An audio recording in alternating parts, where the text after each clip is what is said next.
आपका वैदिक काल है ये परिवार पर आधारित था, ये ग्रामीण व्यवस्था थी। तो इसकी शुरुआत कहां से होगी? तो आप कहेंगे कुल या परिवार से। अब इसका जो मुखिया हुआ करता था उसको कहते हैं कुलप। जो कुल और परिवार का मुखिया हुआ करता था उसको कुलप के नाम से जाना जाता था। अब कई परिवार और कई कुल मिलके बनाते थे ग्राम। जैसे आप देखते हैं आपके छोटे छोटे कि एक घर है, घरों के मिलके जो गांव बनता है, उसी प्रकार से आप देखेंगे एक ग्राम बन गया।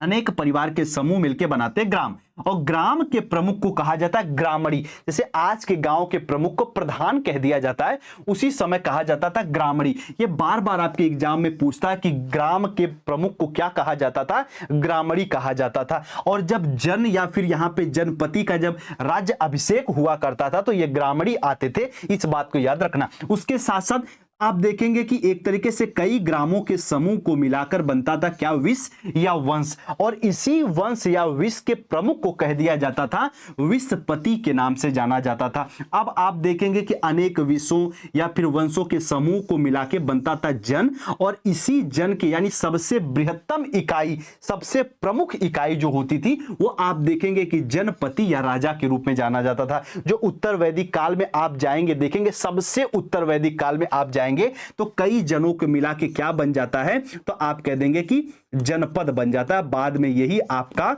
महाजनपद में एक तरीके से परिवर्तित हो जाता है।